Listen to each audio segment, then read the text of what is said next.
उपसंप्रदाय गुरु ने अपना सिर हिलाया।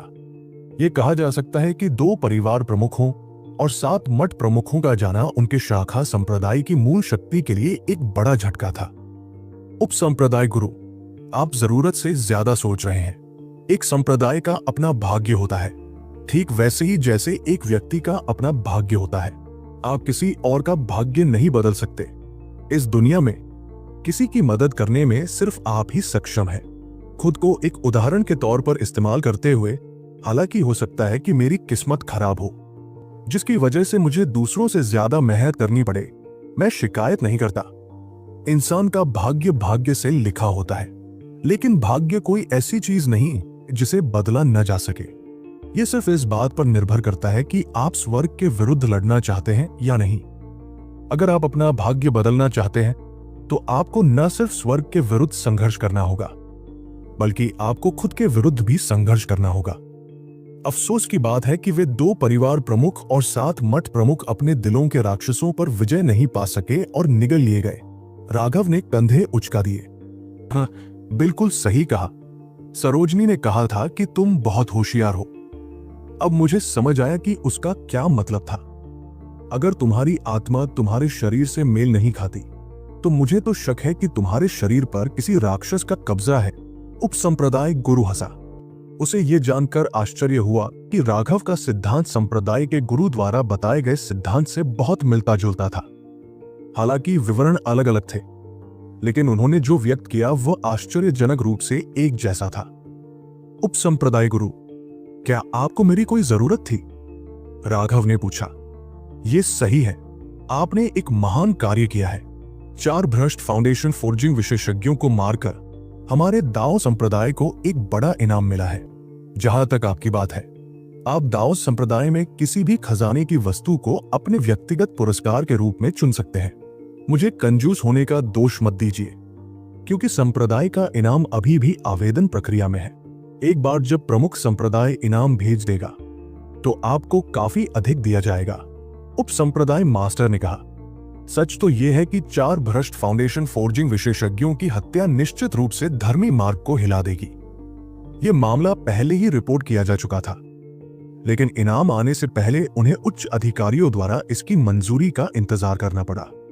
उन चारों को बिना एक बूंद खून बहाए मारने का इनाम निश्चित रूप से बहुत बड़ा था। लेकिन उपसंप्रदाय का गुरु थोड़ा रूढ़िवादी था।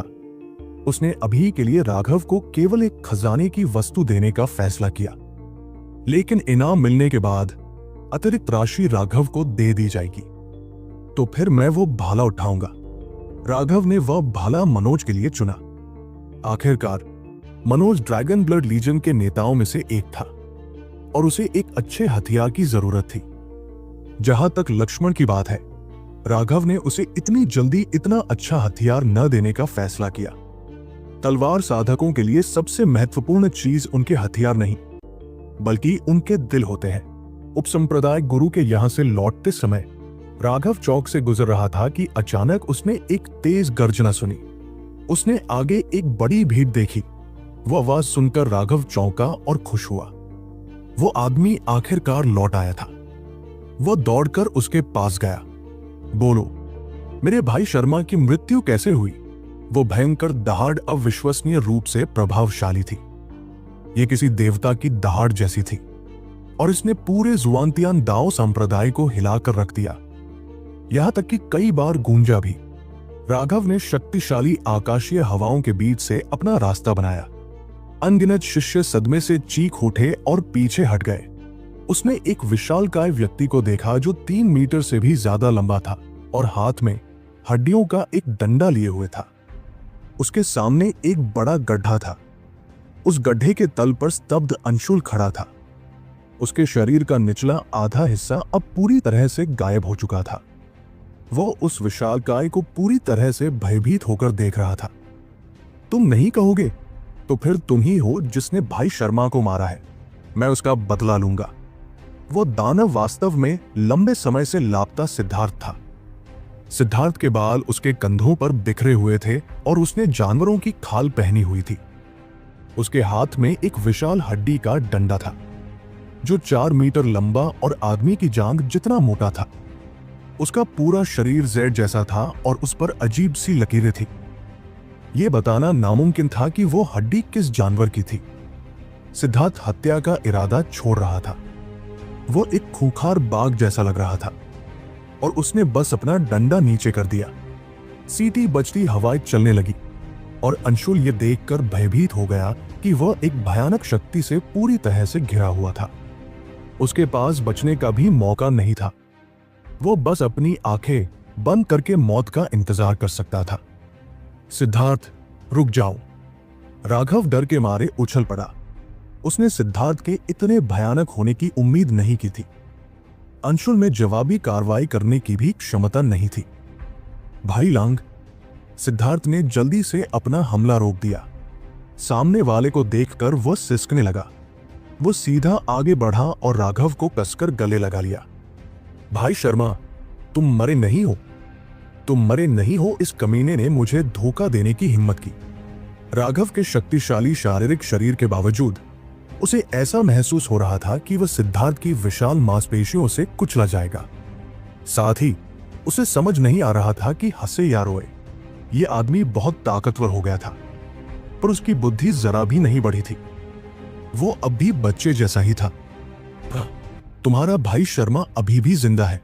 तुम्हारा भाई शर्मा हमेशा जिंदा रहेगा और तुम्हारे लिए हमेशा मौजूद रहेगा। क्या हुआ? राघव ने सिद्धार्थ को थपथपाया। अगर यह सब ज्यादा देर तक चलता रहा तो वह सचमुच बर्दाश्त नहीं कर पाएगा। सिद्धार्थ की ताकत वाकई भयानक थी। तभी सिद्धार्थ ने मुझे जाने दिया। उसने अंशुल की ओर इशारा किया। मैं भाई शर्मा को ढूंढने आया था और उसने मुझसे पूछा कि मेरा भाई शर्मा कौन है। जब मैंने राघव कहा तो उसने मुझे धोखा दिया और कहा कि तुम मर चुके हो। उसे देखकर ही मैं समझ गया कि वो कोई अच्छा इंसान नहीं है। जब मैंने उससे पूछा कि भाई शर्मा को किसने मारा तो उसने बताने से इनकार कर दिया। इसलिए मैंने उसे अपने डंडे से कुचल दिया। जैसी कि उम्मीद थी, ये कमीना वाकई अच्छा इंसान नहीं है। उसने मुझसे झूठ बोला था। हालांकि उसकी कहानी थोड़ी उलझी हुई और अस्पष्ट थी। राघव उसका सार समझ गया। बहुत संभव है कि जब सिद्धार्थ आया होगा तो उसका विशाल कद आसपास के सभी लोगों को अपनी ओर खींच रहा होगा। फिर उसने शायद उसके बारे में पूछा होगा और अंशुल ने व्यंग्यात्मक लहजे में कहा होगा कि राघव मर चुका है। नतीजतन इस छोटे से मजाक का नतीजा ये हुआ कि सिद्धार्थ के हाथों उसकी लगभग मौत हो गई। अंशुल ने अपने निचले हिस्से को फिर से विकसित करने के लिए स्वर्गीय दाव रिकवरी का इस्तेमाल पहले ही कर लिया था, लेकिन उनका चेहरा कागज की तरह पीला पड़ गया था। एक कारण उनकी मूल ऊर्जा का खत्म होना था, जबकि दूसरा डर था। जब सिद्धार्थ ने हमला किया तो आध्यात्मिक युवान में कोई उतार चढ़ाव नहीं था, इसलिए यह कहना असंभव था कि वो कब वार करेगा। नतीजतन जब सिद्धार्थ का डंडा उस पर पड़ा तो बचने की पूरी कोशिश करने के बावजूद उसके शरीर का निचला आधा हिस्सा नष्ट हो गया।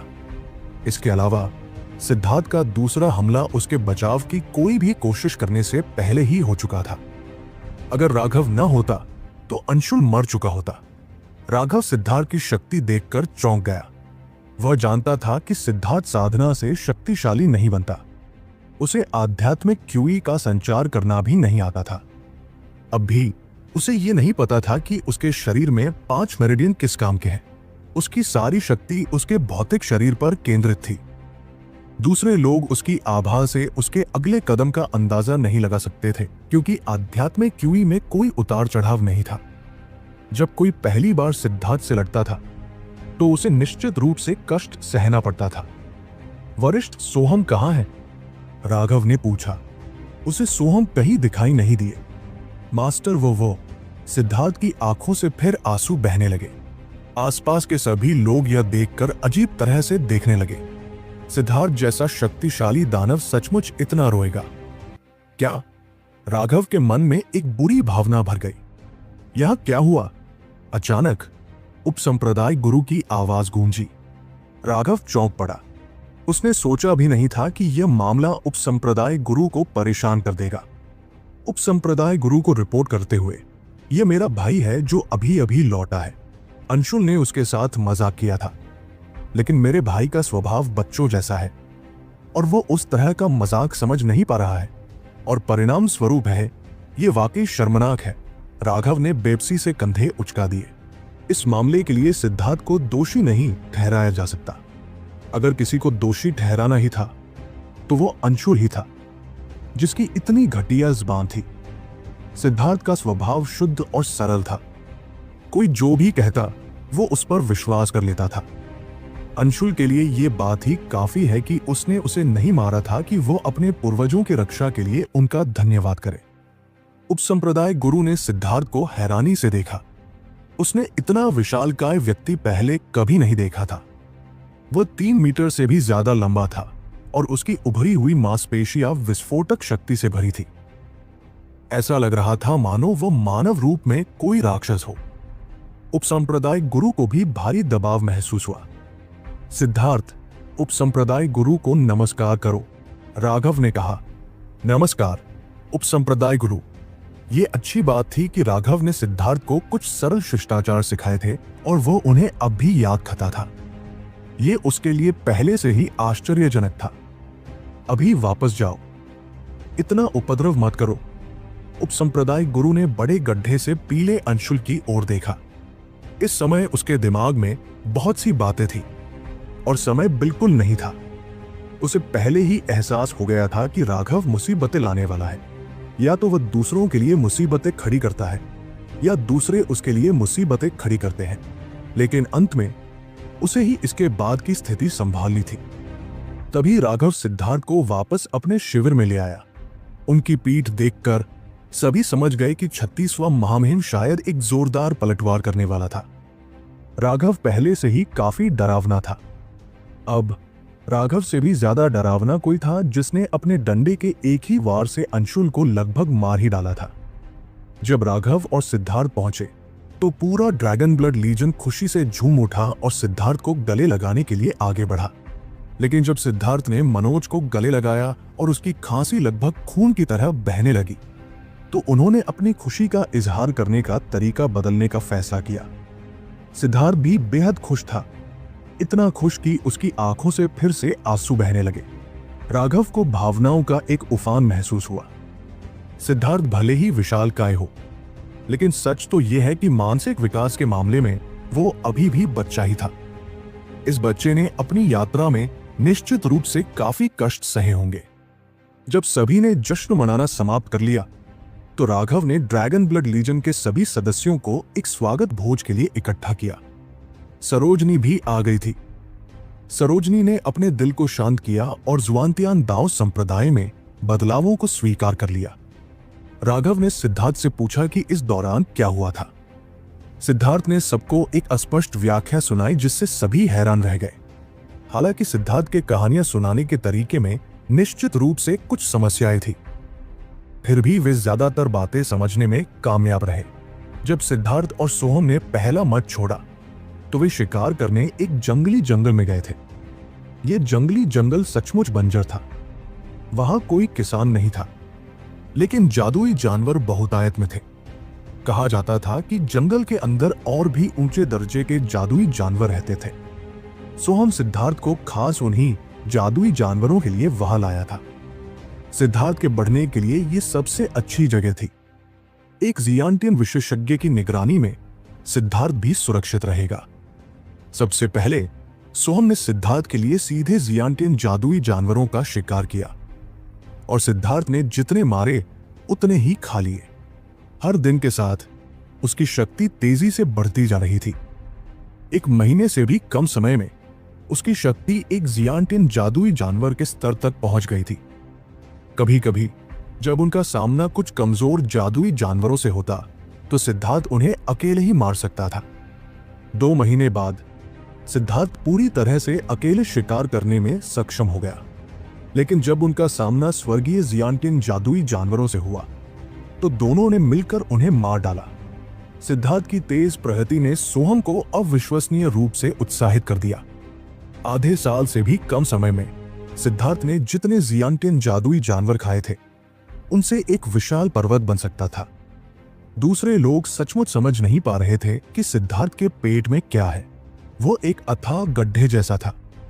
वो एक ही बार में 3 जियांटिन जादुई जानवरों को निगल सकता था।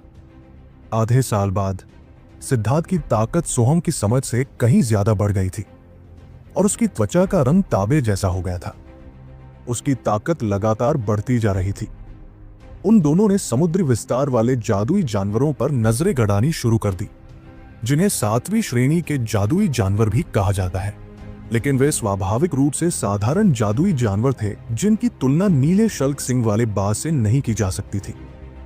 दरअसल वे उस अजगर से भी तुलना नहीं कर सकते थे जिसे बाज ने मार डाला था। आखिरकार इस दुनिया के जादुई जानवरों के पास शुद्ध रक्त रेखाएं नहीं थी और उनकी शक्ति बहुत कम हो गई थी। यही कारण था कि राघव सीमा को घरेलू पालतू जानवरों को पकड़ने के लिए स्पिरिट वर्ल्ड में लाया था। इस दुनिया के ज्यादातर शुद्ध रक्त रेखा वाले जादुई जानवर पहले ही विलुप्त हो चुके थे।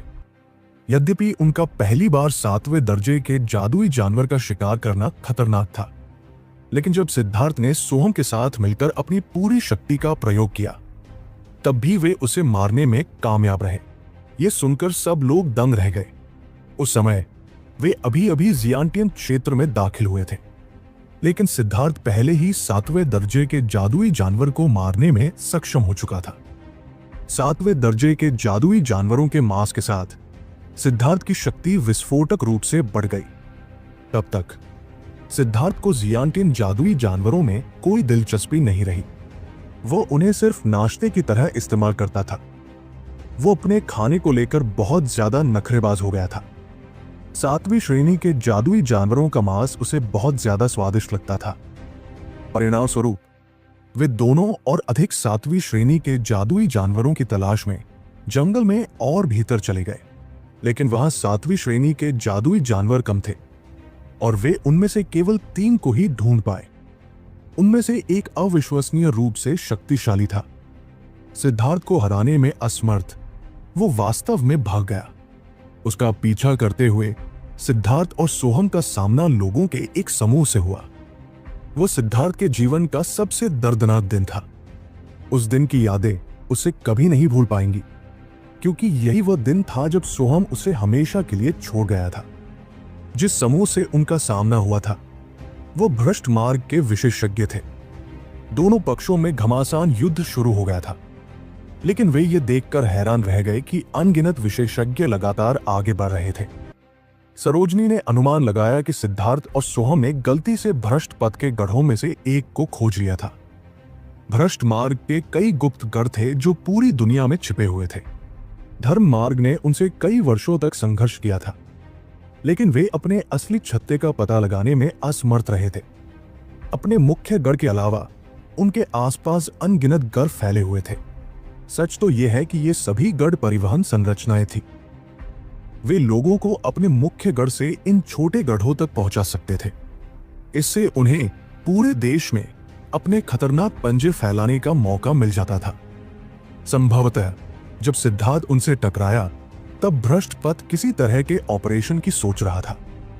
सिद्धार्थ के अनुसार वहां बहुत ज्यादा लोग आ गए थे। वे केवल जियांटियन क्षेत्र में ही थे, लेकिन फिर उनमें से और भी ज्यादा लोग आ गए। अंत में न केवल समुद्री विस्तार विशेषज्ञ आए, बल्कि समुद्री विस्तार से ऊपर के विशेषज्ञ भी आ गए। हालांकि सिद्धार्थ उनकी साधना के आधार के बारे में नहीं बता पाया, लेकिन राघव उसकी कहानी से अनुमान लगा सकता था कि 3 पूर्वज विशेषज्ञ वास्तव में आए थे। सोहम मारा जा चुका था। उस पल सिद्धार्थ के दिमाग में एक अजीब सी हलचल मच गई थी और फिर उसे समझ नहीं आया कि उसके बाद क्या हुआ।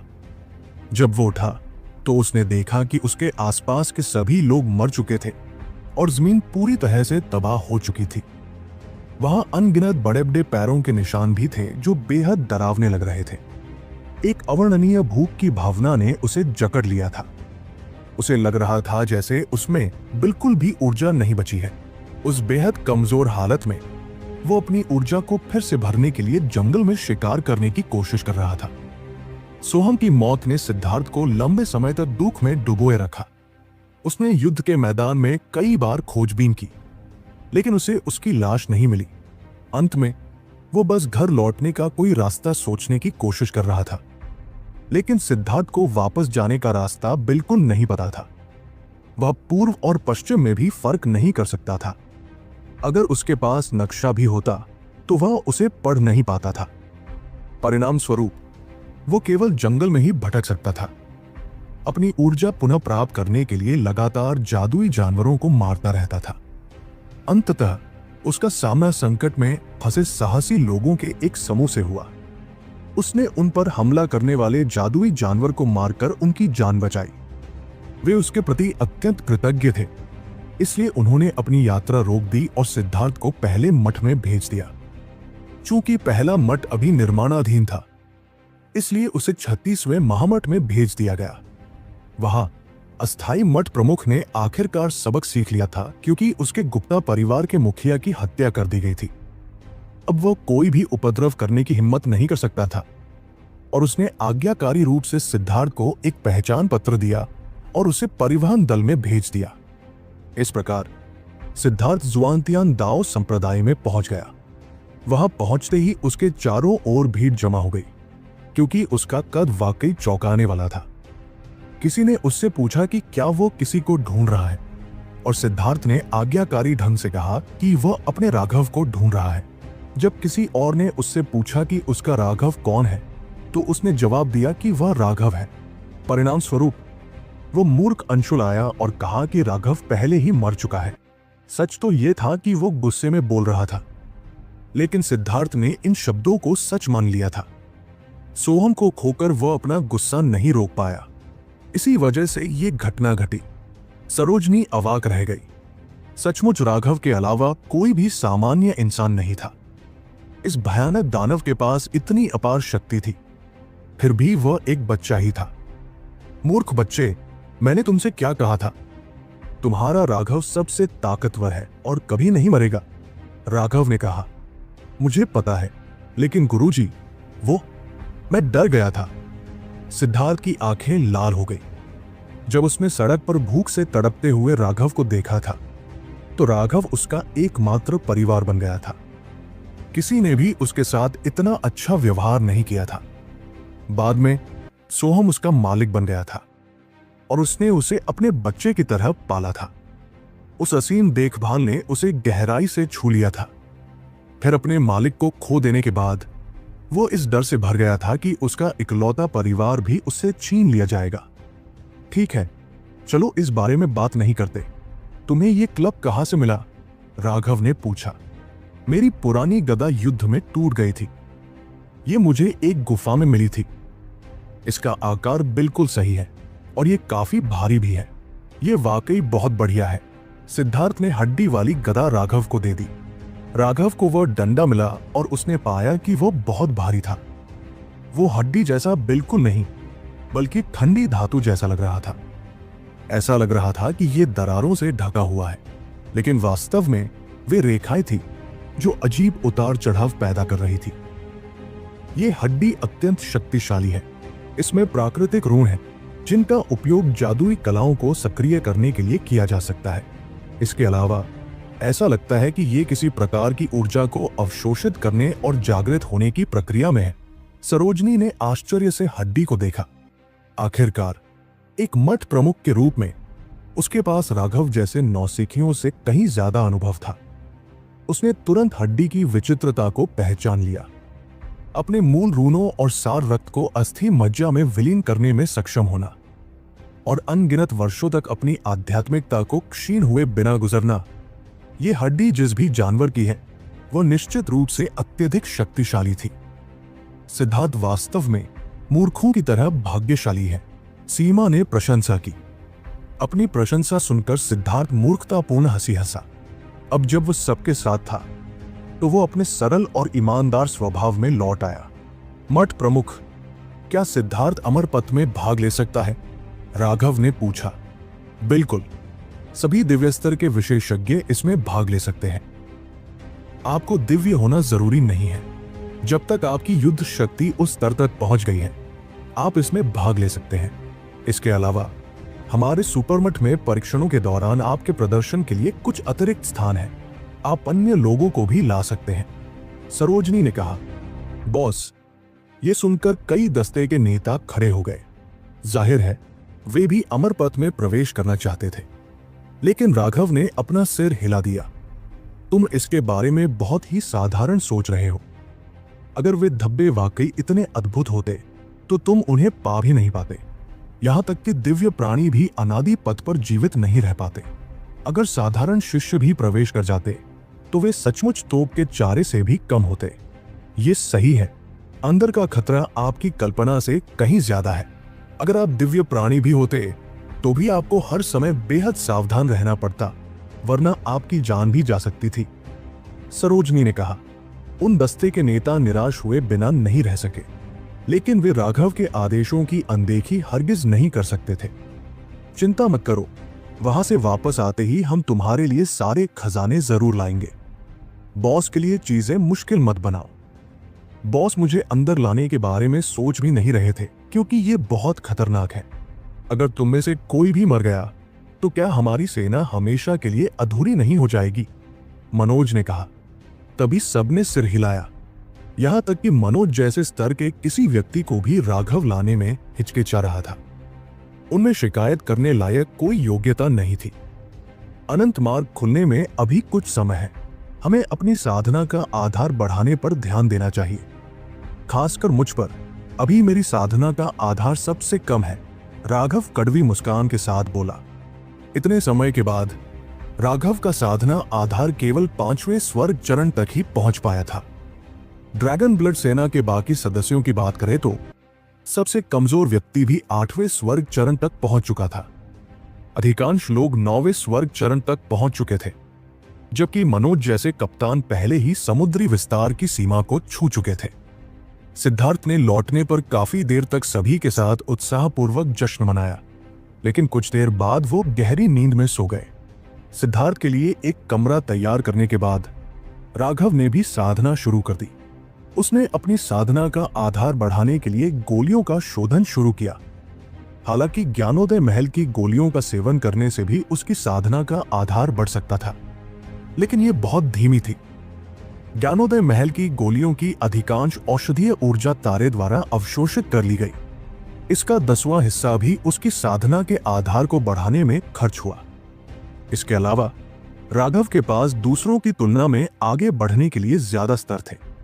दूसरे लोग 10 स्तरों को पार करके आगे बढ़ सकते थे, लेकिन उसके पास आगे बढ़ने के लिए 13 स्तर थे। यद्यपि ज्ञानोदय महल तारे को संघनित करना महत्वपूर्ण था, साधना का आधार भी महत्वपूर्ण था। सेतुप्ती और अन्य लोग पहले से ही जियांतियान क्षेत्र के शिखर पर थे और समुद्री विस्तार अवरोध को छूने लगे थे।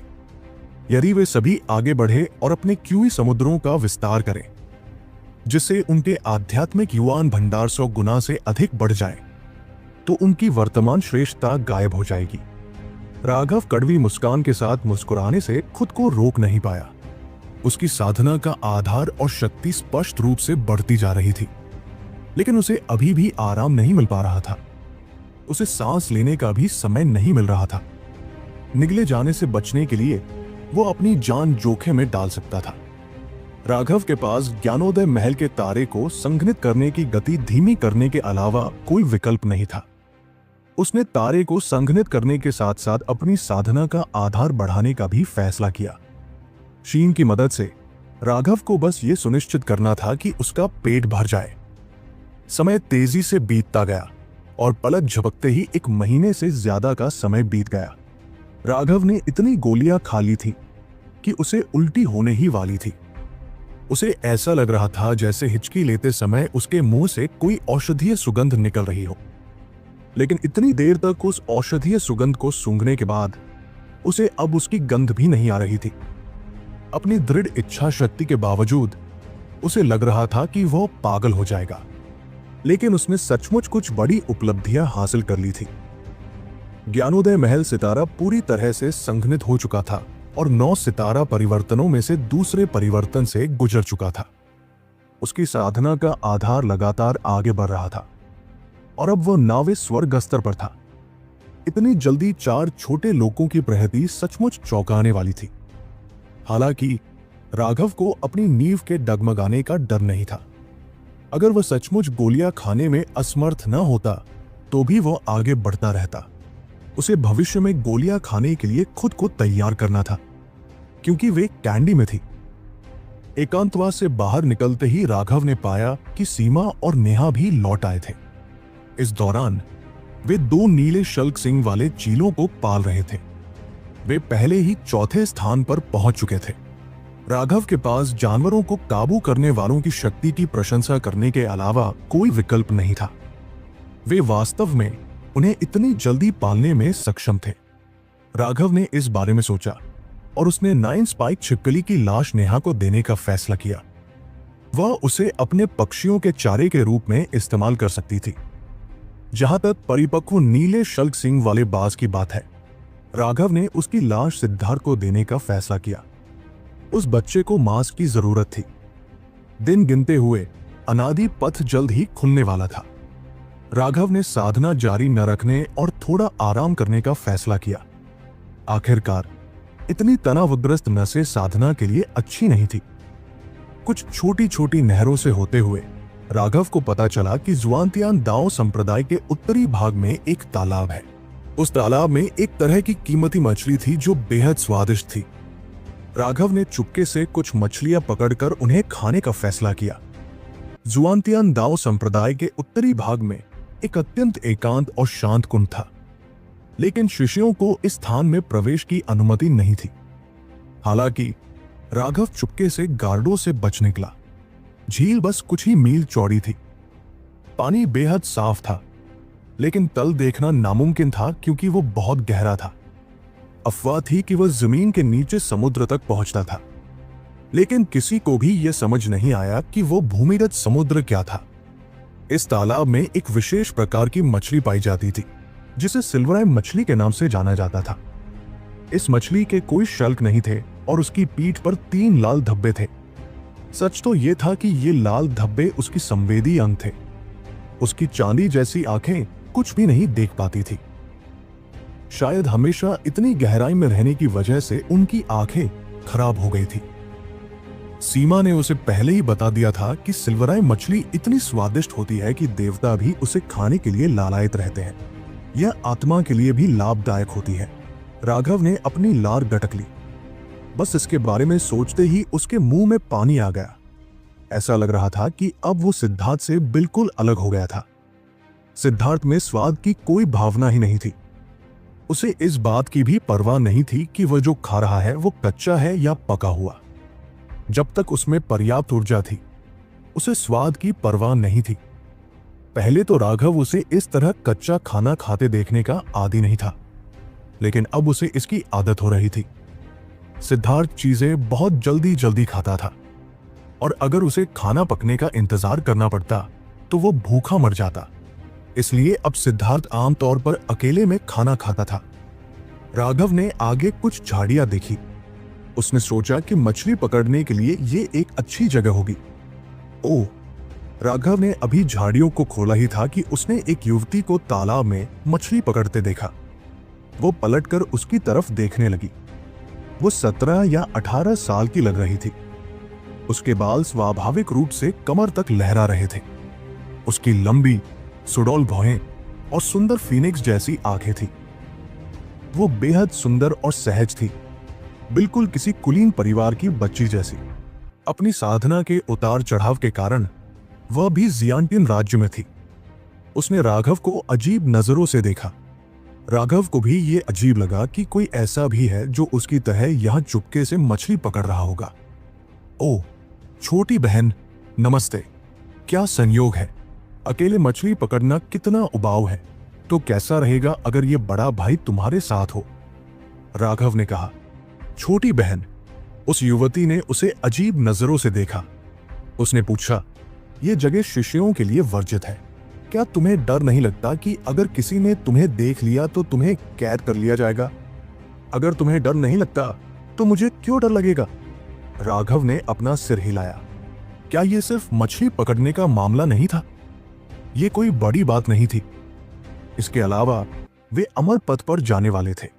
भला कौन इतना परेशान होगा कि उसे कैद कर ले? वो युवती मुस्कुराई। मुझे डर नहीं है क्योंकि मैं संप्रदाय के गुरु से संबंधित हूं। लेकिन आप संप्रदाय के गुरु से संबंधित हैं? राघव चौंक गया। कोई आश्चर्य नहीं कि उसका स्वभाव इतना सुंदर और सहज था। क्या वह संप्रदाय के गुरु की वंशज थी? कितना संयोग है, मैं भी वही हूं। मैं संप्रदाय के गुरु की भतीजी के भतीजे का वंशज हूं। हालांकि हम इतने करीब नहीं हैं, फिर भी ये मायने रखता है। राघव ने बेतुकी बातें कही। उसने एक मछली पकड़ने वाली छड़ी निकाली और कांटे पर बांधने लगा। ओह, मुझे कैसे पता नहीं चला कि संप्रदाय के गुरु का ऐसा कोई रिश्तेदार भी है। युवती मुस्कुराई, जो मुस्कान जैसी नहीं लग रही थी। छी, क्या तुम अभी भी बच्ची नहीं हो? संप्रदाय का गुरु तुम्हें ऐसी बातें कैसे बता सकता है? विषय पर वापस आते हुए, क्या तुम्हें पता है कि यह कुंड कितना गहरा है? राघव ने जल्दी से विषय बदल दिया। लगभग 6000 मीटर, युवती ने जवाब दिया। उसने उसके रिश्तेदार होने की स्थिति पर सवाल उठाना जारी नहीं रखा। इतना गहरा? राघव दंग रह गया। उसने अपनी छोटी सी डोरी की ओर देखा। उसकी लंबाई 1000 मीटर से भी कम थी। यह भी काफी नहीं थी, क्योंकि सिल्वराई मछली तालाब के तल पर रहती थी। लो, तुम मेरी रस्सी इस्तेमाल कर सकती हो। मेरे पास यहां मछली पकड़ने की बहुत सारी रस्सियां हैं। उस युवती ने अपनी रस्सी की ओर इशारा किया। राघव ने इसे प्राप्त किया और दंग रह गया। 7 स्टार गोल्ड सिल्क, यह वह सामग्री थी जिसका उपयोग आत्मा की वस्तुएं बनाने के लिए किया जा सकता था। अगर इससे कोई नरम कवच बनाया जाता तो इसका मूल्य खजाने की वस्तुओं के बराबर होता। लेकिन यह युवती वास्तव में इसका उपयोग मछली पकड़ने के धागे के रूप में कर रही थी। वो सचमुच बहुत अमीर थी। बहुत बहुत शुक्रिया। राघव ने डोर ली। उस पर कांटा फंसाने के बाद उसने चारा निकाला।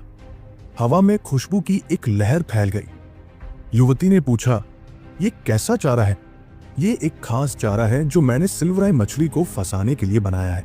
मैंने सुना है कि ये अंधी होती है और चीजों को महसूस करने के लिए अपनी पीठ पर लगे फीलर्स का इस्तेमाल करती है, और खाने में फर्क करने के लिए अपनी नाक का भी इस्तेमाल करती है।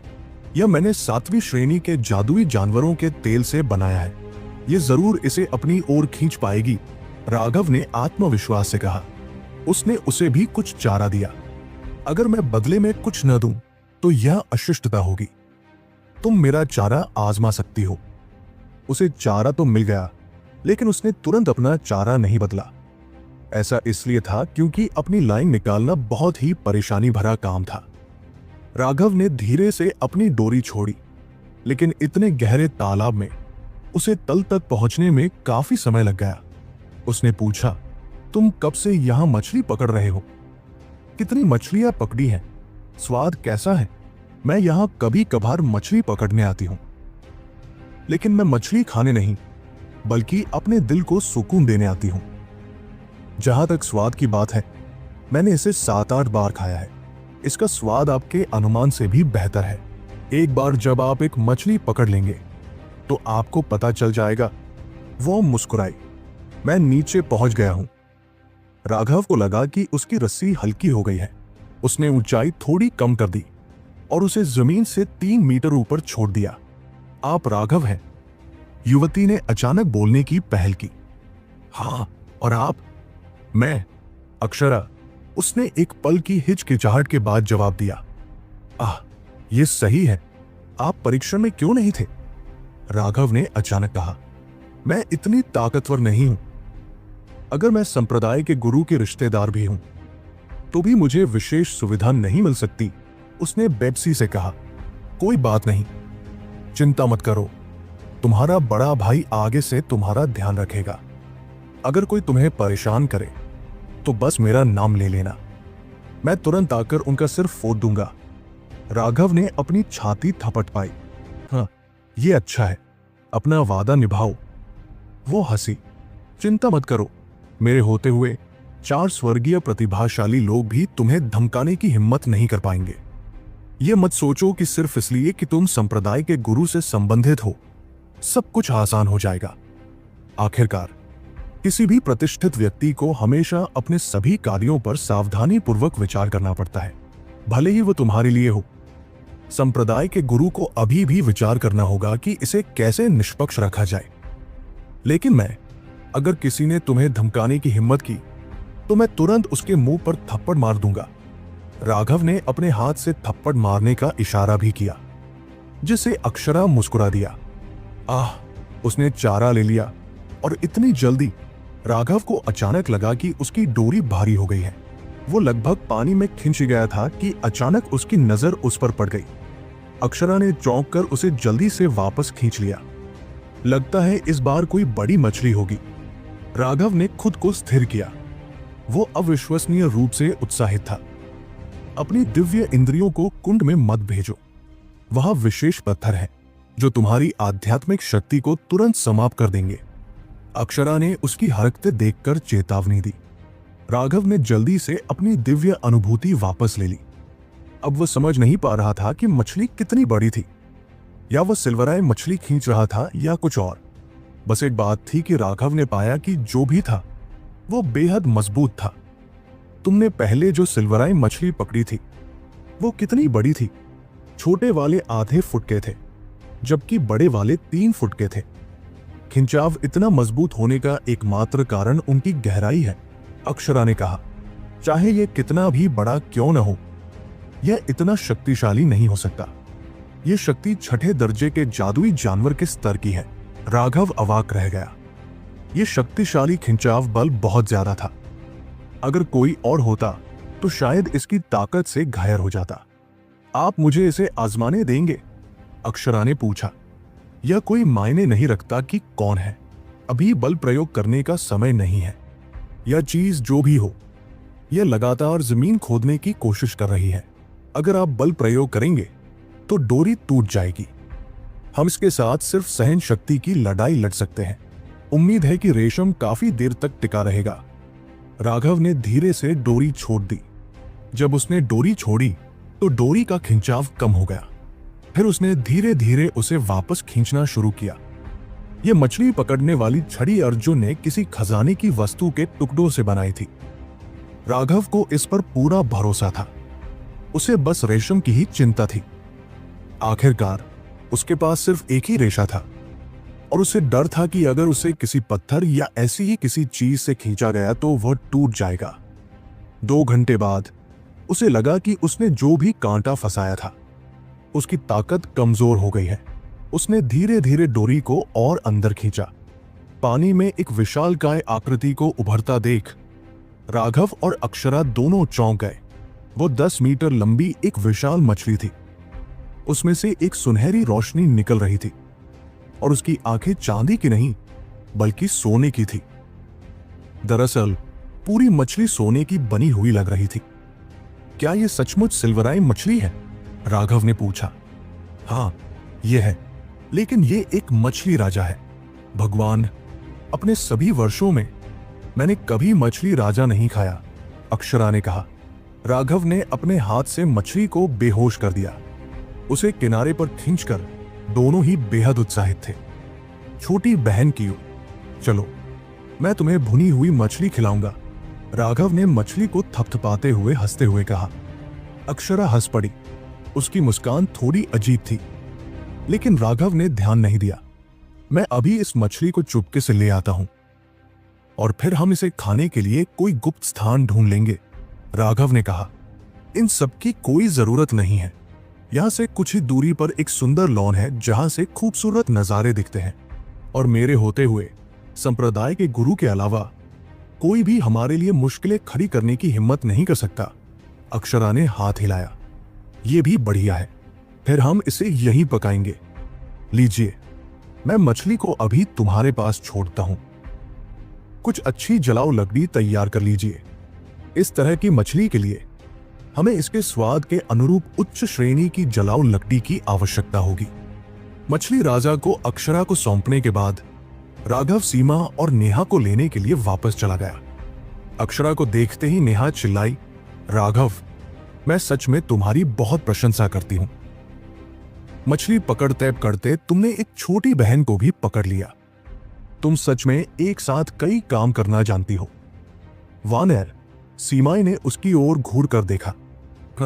कोई बात नहीं, हम सब जुआनटिन दाओ संप्रदाय के सदस्य हैं, इसलिए एक दूसरे के सामने संयमित होने की कोई जरूरत नहीं है। मैं वास्तव में ऐसा मजाक सुनकर बहुत खुश हूं। अक्षरा मुस्कुराया। वाह, कितनी अच्छी खुशबू है। इस समय राघव ने मछली पका ली थी। उसकी खुशबू किसी को भी पागल कर सकती थी। चारों ने बिना कुछ बोले उसे खाना शुरू कर दिया। ये बड़ी मछली जल्दी ही भस्म हो गई। उनके भोज के बीच में अचानक स्थान बदल गया और उपसंप्रदाय का स्वामी प्रकट हुआ। राघव और बाकी लोग चौंक गए। उनके दिल तुरंत बैठ गए। इस बार वे रंगे हाथों पकड़े गए थे। लेकिन उपसंप्रदाय के गुरु ने बस अक्षरा को देखा। उसका जबड़ा जितना हो सके नीचे गिर गया। संप्रदाय गुरु। उपसंप्रदाय के गुरु ने मछली खाने वाले अक्षरा को पूर्ण आश्चर्य से देखा। संप्रदाय गुरु, राघव, सीमा और नेहा सभी अचंभित थे। ये छोटी लड़की जो उनसे बातें करती थी और कभी कभी मजाक भी करती थी, वास्तव में जुआनतियान दाओ संप्रदाय की सबसे मजबूत विशेषज्ञ थी। राघव को पसीना आने लगा, ये सोचकर कि कैसे उसने उसकी छोटी बहन को बुलाया था और कहा था कि वो उसकी रक्षा करेगा। उसने संप्रदाय के गुरु को भोजन कराने का साहस किया था। उसने ये कहने का साहस किया था कि वह संप्रदाय के गुरु की रक्षा करेगा। ये कहानी थोड़ी डरावनी थी। तुम बिल्कुल सही समय पर आए हो। राघव ने सिल्वर आई फिश किंग पकड़ा है और उसका स्वाद वाकई अविस्मरणीय है। तुम्हें भी कुछ खाना चाहिए। अक्षरा ने खाना पकाने की रैक पर रखी मछलियों की ओर इशारा किया, जिसका मतलब था कि उसे शिष्टाचार के नाते खड़े नहीं होना चाहिए और उनके साथ खाना चाहिए। खांसी, मैं पास हो जाऊंगा। मैं यहां आपसे ये पूछने आया हूं कि क्या हमें यहां से निकलने से पहले उड़ने वाली नाव का परीक्षण करना चाहिए या नहीं? उपसंप्रदाय मास्टर ने कहा। हाँ, ये एक अच्छा विचार है। हमें इसका इस्तेमाल करते हुए कई साल हो गए हैं। आप इसे खुद कर सकते हैं, अक्षरा ने कहा। लेकिन आपकी आध्यात्मिक मोहर के बिना उड़ने वाली नाव को शुरू करना असंभव है। ओह, मैं तो भूल ही गई। अक्षरा ने एक पट्टिका निकाली। उस पर अपनी आध्यात्मिक मुहर लगाकर उसने उसे उपसंप्रदाय गुरु की ओर फेंक दिया। आपका अधीनस्थ अब चला जाएगा। उपसंप्रदाय गुरु तुरंत जाने के लिए मुड़ा। जरा रुको। सच में, जैसे जैसे तुम बड़े होते जाते हो, तुम्हारा चेहरा उतना ही पतला होता जाता है। संप्रदाय का प्रबंधन करने के लिए हर समय इतना गंभीर रहना जरूरी नहीं है। अक्षरा ने अपने हाथ से मछली के मांस का एक टुकड़ा काटा और उसे उपसंप्रदाय गुरु के पास भेज दिया। वो जाहिर तौर पर थोड़ा असहज था, लेकिन फिर भी उसने उसे ले लिया। सच तो यह है कि सिल्वर आई मछली के लालच का विरोध करने वाले बहुत कम लोग थे और उपसंप्रदाय का स्वामी भी इसका अपवाद नहीं था। बस वह इतने छोटे बच्चों के साथ बैठकर खाना खाने के लिए अपना मुंह नीचे नहीं कर सकता था। बहुत धन्यवाद संप्रदाय गुरु। उपसंप्रदाय गुरु ने मांस प्राप्त किया और जल्दी से चले गए। ठीक है, मैंने भी पेट भर खा लिया है। यह निश्चित रूप से अब तक का सबसे अच्छा मांस है जो मैंने खाया है। न केवल मांस अच्छा था, बल्कि तुम्हारी भूनने की कला भी बेजोड़ है, अक्षरा ने राघव की ओर मुस्कुराते हुए कहा। ओह, संप्रदाय गुरु मेरी बहुत प्रशंसा कर रहे हैं, राघव ने अजीब तरह से कहा। ओह, अब तुम मुझे छोटी बहन नहीं कह रही हो। कई साल हो गए जब किसी ने मुझे इतने आत्मीय नाम से पुकारा था। अक्षरा हंसा। राघव के गाल जलने लगे। एक खूबसूरत लड़की से धोखा खाकर वो खुद को बहुत ठगा हुआ महसूस कर रहा था। मैं अब तुम्हें तंग नहीं करूंगा। मैं अभी चलता हूं। अपना वादा याद रखना। अगर कोई मुझे तंग करे तो तुम्हें मेरी मदद करनी होगी। इतना कहकर अक्षरा सीधे वहां से चला गया। राघव, सीमा और नेहा मूर्खतापूर्वक उसे जाते हुए देखते रहे। वो वास्तव में संप्रदाय की गुरु थी। यहां तक कि हमें भी धोखा दिया गया था। नेहा ने कहा, समझ नहीं आ रहा था कि क्या करें या क्या कहें। यह वो दिन है जब मैंने अपने जीवन में सबसे अधिक सम्मान खोया। राघव ने आह भरी। इतना दुखी मत हो। अगर संप्रदाय की गुरु अपना रूप बदलना चाहती हैं, तो हमें से कोई नहीं बता सकता। इसके अलावा संप्रदाय की गुरु वाकई बहुत सुंदर और अच्छी है। आपके तरीकों से आपको मौका मिल सकता है। नेहा हंसी। राघव ने उसे घूर कर देखा। क्या तुम मेरे हाव भाव देख रही हो? कोशिश करो और खुद समझो कि इसका क्या मतलब है। सीमा उन्हें और नहीं देख पा रही थी। लड़ो मत। हालांकि ये चीज अच्छी है, मैं अब और नहीं खा सकती। बाकी सब दूसरों के खाने के लिए छोड़ दो। तभी तीनों अपने शिविर में लौट आए। बचा हुआ खाना सीमा को बांटने के लिए छोड़ दिया। वो एक आदर्श पत्नी की मिसाल थी और हर काम को बड़ी सख्ती से संभालती थी। राघव को किसी भी बात की चिंता करने की जरूरत नहीं थी। वे अभी लौटे ही थे कि राघव से मिलने कोई आया। वो व्यक्ति वेद शर्मा था। भाई वेद, बहुत समय हो गया है। आपके वर्तमान सौम्य व्यवहार से लगता है कि आपका व्यवसाय इन दिनों बहुत अच्छा चल रहा है। राघव हंसा। मुझे लगता है। तो बताओ राघव, इस बार तुम्हें क्या चाहिए? लेकिन मैं तुम्हें आगाह कर दूं, मैं अपनी मौजूदा क्रेडिट सीमा से बहुत आगे निकल चुका हूं और मैं तुम्हें और पैसे नहीं दे सकता। वेद शर्मा सीधे मुद्दे पर आ गया। ऐसा लग रहा था कि अब उसे राघव द्वारा फिर से ठगे जाने का डर था। चिंता मत करो, इस बार मुझे तुमसे कुछ नहीं चाहिए, बल्कि मैं हाल ही में काफी अच्छी स्थिति में हूं, इसलिए मैं वास्तव में तुम्हारी मदद कर रहा हूं।